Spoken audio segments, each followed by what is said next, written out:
Well, it all began on the steps of the Sacré-Cœur in Paris when I was 7. I was overcome by a huge longing to run to this young man who was sat there. He appeared like a beggar, his head slouched, looking down at his feet. And I ran to him. And my surprise arrival must have caused him to look up and gaze straight into my face. This was not the face of a beggar. This was the face of an angel. In that darshan, my heart, as I knew it, fully opened. His eyes were blue and smiling, and moist with tenderness.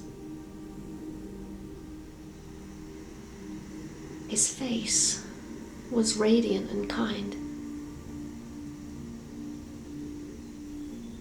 And I just knew that Earth held great promise. I remember thinking something like that it's okay. There's a being here who knows. I was devastated when my parents pulled me away. They had to pull, they had to drag. I wanted to stay with him forever. And I believe a part of me did. As I grew up, I just wanted to beautify people, things, places, experiences. And so I became a fashion designer. And not only did I beautify people to appear beautiful, stunning, I wanted their light to turn on, to switch on. I wanted them to feel this beauty. I wanted them to feel what I felt. So even in those early days, when I was a young thing in London, the flame that man had lit was still alive. Living in London and being involved in the fashion industry, it's only a matter of time before you get yourself into trouble.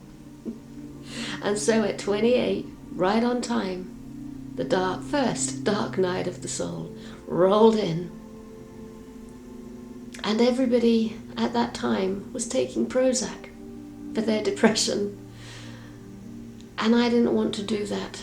I was having a hard time karmically. And I remembered how my mum would take me to yoga because she couldn't find a babysitter.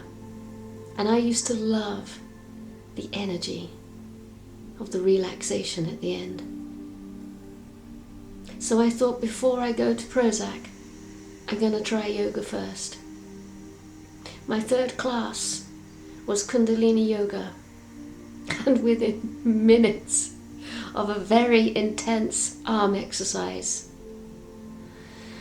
that protection around the heart broke.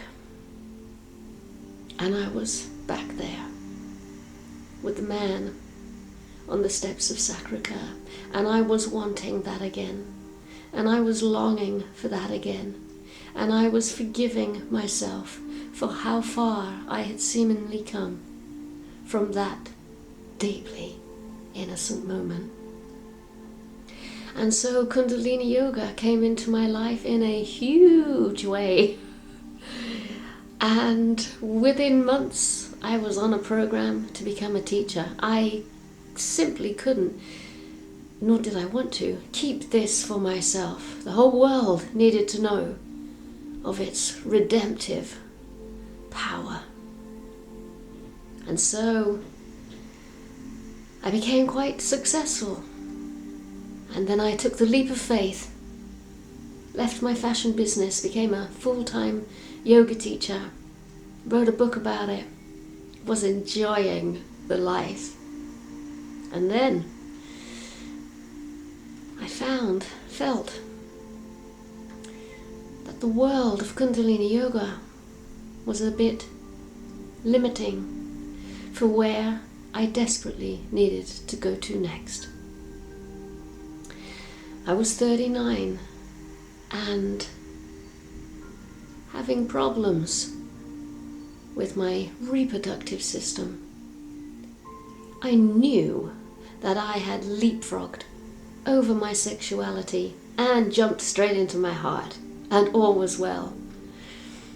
I knew I had to go back a few steps and unearth what was living there, the shadow, the taboo, and a real look at my sexuality and what it was serving. And then I went on a big journey, a very big journey with the sacred feminine. At first, Mary Magdalene was my inner guide, and the whole of the Christed family, Francis of Assisi, Yeshua, John the Baptist, John the Beloved. And then second dark night of the soul came, and these beloveds almost felt too pure for where I was heading next. So in the inner worlds, I called to Mary and said, Mary, I need to meet your teacher. I need to meet the one behind you. And Mary elegantly slid out the way. And then a very different presence stepped forward. And I understood that was Sophia, that living stream of gnosis. And so I went on a very revealing plunge into the rabbit hole.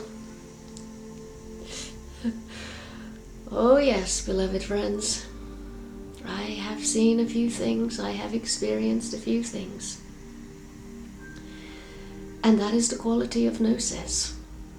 It really is Morpheus offering you the pill. And so now, 2017, coming full circle,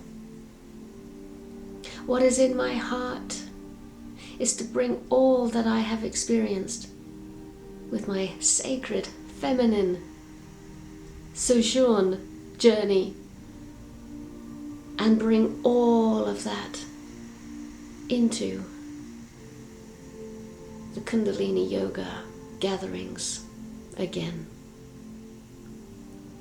I had to go and retrieve a part of me, huge part of me. And the frame of Kundalini yoga at the time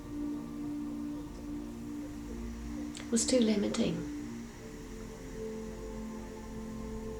I had to take the red pill, beloved friends. And I'm so glad that I did, because now there is a whole body of work that can be shared.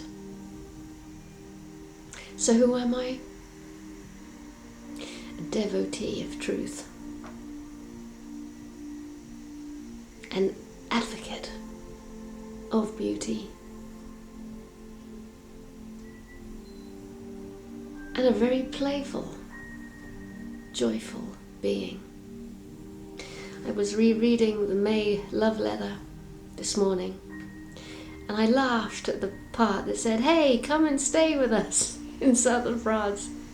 And I thought, who the heck would come and stay with me, after everything I've just been writing about?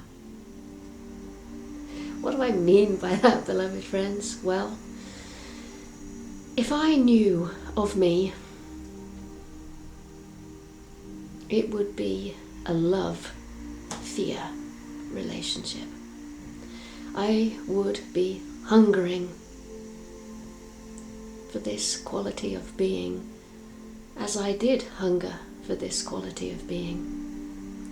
I would hunger for that Magdalene presence, that feminine gnosis,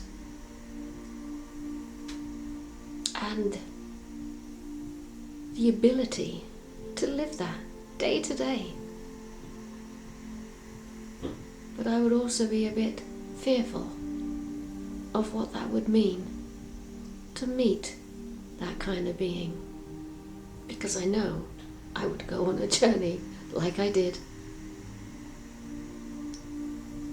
But even though it may appear as if I'm rather intense, I don't think I am. I think I'm rather joyful, very playful. And there is a great, kind innocence that is ready, willing, and able to take you on a big journey. So that's who I am now. And so I mean it. It would be wonderful to see you out in France. And until then, beloved friends, we can continue to meet with one another through the spoken word and the oral gnosis. Thank you for checking in. Enjoy the new website.